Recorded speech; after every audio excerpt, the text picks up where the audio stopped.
friends, good morning to all of you in the Master Education channel. ପିଲାମାନେ ଆଜି ଆମେ ଅଷ୍ଟମ ଶ୍ରେଣୀ ଭୂଗୋଳର ବାର୍ଷିକ ପରୀକ୍ଷାର ପ୍ରଶ୍ନ ଉତ୍ତର ଦେଖିବା। ଠିକ୍ ଅଛି ପିଲାମାନେ, ଫାଷ୍ଟ ଦେଲା ଶିକ୍ଷାର୍ଥୀଙ୍କ ନାମ, ରୋଲ୍ ନମ୍ବର, ବିଭାଗ, ତାରିଖ, ବିଦ୍ୟାଳୟର ନାମ, ବ୍ଲକ ଆଉ ଜିଲ୍ଲା। ଠିକ୍ ଅଛି ପିଲାମାନେ, ଏଇତକ ତମେ ଆଗ ଫୁଲଫିଲ୍ କରିଦେବ। ଏତକ ତମେ ନିଜ ଡିଟେଲ୍ସ ଗୁଡ଼ା ନିଜେ ଲେଖିଦେବ। ତାପରେ ଏବେ ମୁଁ ଡାଇରେକ୍ଟ ପ୍ରଶ୍ନକୁ ଆସୁଛି ପିଲାମାନେ, ଦେଖ କ'ଣ ଦେଇଛି। ଯେଉଁ ସମ୍ବଳ ଗୁଡ଼ିକ ଶୀଘ୍ର ଭରଣ ହୋଇପାରେ ସେଗୁଡ଼ିକୁ ଡ୍ୟାସ୍ ସମ୍ବଳ କୁହାଯାଏ। 2 ନମ୍ବର ପ୍ରଶ୍ନ ଦେଇଛି, ଓଡ଼ିଶାର ନଦୀ ଅବବାହିକାରେ ଖଣିଜ ତୈଳ କ୍ଷେତ୍ର ଥିବାର ସନ୍ଧାନ। ଓଡ଼ିଶାର ଡ୍ୟାସ୍ ନଦୀ ଅବବାହିକାରେ ଖଣିଜ ତୈଳ ଥିବାର ସନ୍ଧାନ ମିଳିଛି। ଠିକ୍ ଅଛି ପିଲାମାନେ, ତାପର ପ୍ରଶ୍ନ କ'ଣ ଦେଇଛି, ଓଡ଼ିଶାରେ ହେଉଥିବା ସ୍ଥାନାନ୍ତରିତ କୃଷିକୁ ଡ୍ୟାସ୍ କୁହାଯାଏ। ଭାରତର ପ୍ରଥମ ଆଧୁନିକ କାର୍ପାସ ବୟନ ଶିଳ୍ପ ଡ୍ୟାସ୍ ଠାରେ ପ୍ରତିଷ୍ଠା କରାଯାଇଥିଲା। ଠିକ୍ ଅଛି ପିଲାମାନେ, ତାପର ପ୍ରଶ୍ନ କ'ଣ ଦେଇଛି, ସର୍ବାଧିକ ଜନବହୁଳ ମହାଦେଶ ଭାବରେ ପରିଚିତ। ମହାଦେଶ ଭାବରେ ଡ୍ୟାସ୍ ମହାଦେଶ ପରିଚିତ। ଠିକ୍ ଅଛି ପିଲାମାନେ, ନେକ୍ସଟ କ୍ୱେଶ୍ଚିନ୍କୁ ଯିବା। ପବନ ଏକ କେଉଁ ଖଣିଜ ସମ୍ବଳ? ପବନ ଏକ ଡ୍ୟାସ୍ ପ୍ରକାର ସମ୍ବଳ ବା କେଉଁ ପ୍ରକାର ସମ୍ବଳ? ଜୈବ, ମାନବକୃତ, ସର୍ବବ୍ୟାପୀ ନା ନବୀକରଣ ଅଯୋଗ୍ୟ? ଏହାର ଉତ୍ତର ତମେ ଲେଖିବ। 7 ନମ୍ବର ପ୍ରଶ୍ନ ତମର କ'ଣ ଦେଇଛି, ପୃଥିବୀର ପ୍ରଥମ ଜଳବିଦ୍ୟୁତ ବିକାଶକାରୀ ଦେଶର ନାମ କ'ଣ? ବ୍ରାଜିଲ, ପାରାଗୁଏ, ଚୀନ ନା ନରୱେ? ଠିକ୍ ଅଛି ପିଲାମାନେ, ନେକ୍ସଟ ପେଜ୍ କ୍ୱେଶ୍ଚିନ୍କୁ ଯିବା। ଏବେ ଦେଖ ପିଲାମାନେ, 8 ନମ୍ବର ପ୍ରଶ୍ନ ତମର କ'ଣ ଦେଇଛି, ଦକ୍ଷିଣ ଆଫ୍ରିକାରେ ବାସ କରୁଥିବା ନିଗ୍ରୋମାନଙ୍କର ମୁଖ୍ୟ ଖାଦ୍ୟଶସ୍ୟ କ'ଣ? ମାଣ୍ଡିଆ, ଗହମ, ମକା ନା ବାଜରା? ଠିକ୍ ଅଛି ପିଲାମାନେ, 9 ନମ୍ବର ପ୍ରଶ୍ନ ଦେଇଛି, ତୁମ ବିଦ୍ୟାଳୟରେ ମଧ୍ୟାହ୍ନ ଭୋଜନରେ ଖାଉଥିବା ସୋୟା ବଡ଼ି କେଉଁ ପ୍ରକାର ଖାଦ୍ୟ ଶିଳ୍ପର ଉତ୍ପାଦ? ଠିକ୍ ଅଛି ପିଲାମାନେ, କୃଷି ଭିତ୍ତିକ ନା ଜଙ୍ଗଲ ଭିତ୍ତିକ ନା ଖଣିଜ ଭିତ୍ତିକ ନା ସାମୁଦ୍ରିକ ଭିତ୍ତିକ ଲେଖିବ। ଠିକ୍ ଅଛି ପିଲାମାନେ, ତୁମ ବଗିଚାରେ କେଉଁ କଥାଟି ଠିକ୍? ତୁମ ବିଚାରରେ କେଉଁ କଥାଟି ଠିକ୍? ପୁରୁଣା ଖବରକାଗଜ ଅଦରକାରୀ, ସମ୍ବଳର ମନ ଇଚ୍ଛା ବ୍ୟବହାର କରିବ, ସବୁ ସମ୍ବଳ କେବଳ ମଣିଷ ପାଇଁ, ପୁଣି ବୁନ୍ଦା ପାଣି, ପ୍ରତି ବୁନ୍ଦା ପାଣି ମୂଲ୍ୟବାନ। ତେଣୁ ତମ ଇଚ୍ଛାରେ କେଉଁଟା ଠିକ୍? ଘଟା ଠିକ୍ ଉତ୍ତର। ଠିକ୍ ଅଛି ପିଲାମାନେ, ତାପରେ ଦେଇଛି, ତୁମ ପରିବେଶର ହିତ ସାଧନ ପାଇଁ ନିମ୍ନୋକ୍ତ ମଧ୍ୟରୁ କେଉଁ କାର୍ଯ୍ୟ କରିବାକୁ ତୁମେ ଅଧିକ ପସନ୍ଦ କରିବ?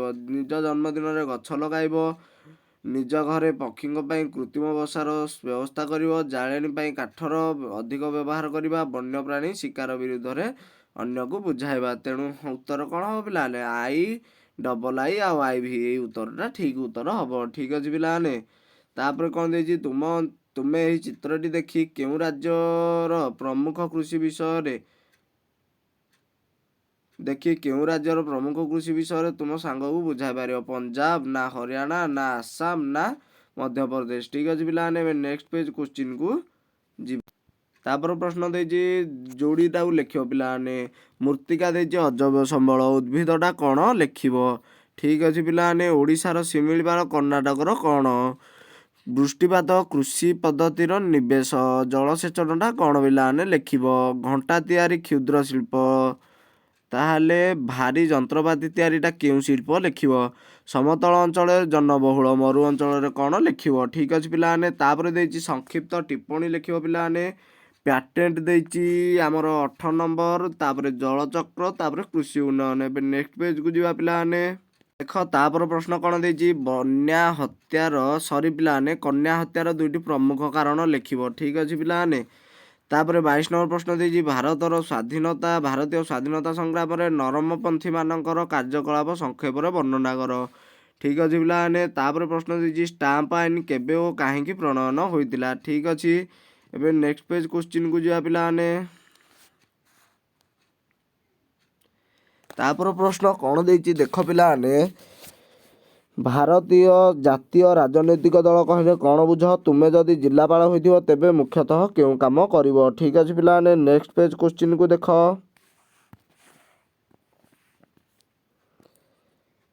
ଭୌଗୋଳିକ କାରଣ ଦର୍ଶାଇବ ପିଲାମାନେ। ଭୌଗୋଳିକ କାରଣ ଦର୍ଶାଇବ, ମଫସଲ ଅଞ୍ଚଳରେ ବାୟୋଗ୍ୟାସ ଜାଳେଣୀ ଅଧିକ ଆଦୃତ। ଠିକ୍ ଅଛି ପିଲାମାନେ, 27 ନମ୍ବର ପ୍ରଶ୍ନ ଦେଇଛି, ରାଜସ୍ଥାନର ବାଜରା ଉତ୍ପାଦନରେ ଅଗ୍ରଣୀ। ଠିକ୍ ଅଛି ପିଲାମାନେ, 28 ନମ୍ବର ପ୍ରଶ୍ନ ଦେଲା, ଲୌହ ଇସ୍ପାତ ଶିଳ୍ପ ଆଧୁନିକ ଶିଳ୍ପର ମେରୁଦଣ୍ଡ। ତାପରେ ନେକ୍ସଟ ପେଜ୍ କ୍ୱେଶ୍ଚିନ୍କୁ ଏବେ ଯିବା ପିଲାମାନେ। ଦେଖ ତାପରେ ପେଜ୍ କ୍ୱେଶ୍ଚିନ୍ ତମର କ'ଣ ଦେଇଛି, ଜଣେ କାରଖାନାର ମାଲିକ ଭାବରେ ଶିଳ୍ପ ଦୁର୍ଘଟଣା କମାଇବା ପାଇଁ ତୁମେ ନେବାକୁ ଚାହୁଁଥିବା ପଦକ୍ଷେପ ମଧ୍ୟରୁ 2ଟି ଲେଖିବ। ତାପରେ 30 ନମ୍ବର ପ୍ରଶ୍ନ ତମର ଦେଇଛି, ତୁମ ବିଚାରରେ ଆଜିକାଲି ଗ୍ରାମାଞ୍ଚଳର ଲୋକମାନେ ଯେଉଁଥିପାଇଁ ସହରାଭିମୁଖୀ ହେଉଛନ୍ତି ସେ 2ଟି କାରଣ ଉଲ୍ଲେଖ କରିବ। ଠିକ୍ ଅଛି ପିଲାମାନେ। ତାପର ପ୍ରଶ୍ନ ତମକୁ କ'ଣ ଦେଇଛି, ତୁମ ଅଞ୍ଚଳରେ ଜୈବିକ ଚାଷର ପ୍ରୋତ୍ସାହନ ନିମନ୍ତେ ତୁମେ ଚାଷୀଙ୍କୁ ଯେଉଁ ସବୁ ପ୍ରସ୍ତାବ ଦେଇପାରିବ ସେଥିମଧ୍ୟରୁ 2ଟି ଲେଖିବ। ଠିକ୍ ଅଛି ପିଲାମାନେ। 31 ନମ୍ବର ପ୍ରଶ୍ନ। ତାପରେ ତମର ଦେଖ ପିଲାମାନେ ଏଠି ପ୍ରଶ୍ନ ସଂଖ୍ୟା ଦେଇଛି 32, ତେଣୁ 32 ନମ୍ବର ପ୍ରଶ୍ନ ଆଉ ଗୋଟେ ପେଜ ଅଛି, ଦେଖ ପିଲାମାନେ। 32 ନମ୍ବର ପ୍ରଶ୍ନ ତମର କ'ଣ ଦେଇଛି, ପ୍ରଦତ୍ତ ମାନଚିତ୍ରରେ ଖାଲି ଥିବା ଗୋଲରେ ଶିଳ୍ପର ନାମ ଲୌହ ଇସ୍ପାତ ବା ବୟନ ଓ ବାକ୍ସରେ ସ୍ଥାନର ନାମ ଲେଖ। ଠିକ୍ ଅଛି ପିଲାମାନେ। ରହୁଛି, ବାଏ ବାଏ, ଗୁଡ୍ ବାଏ।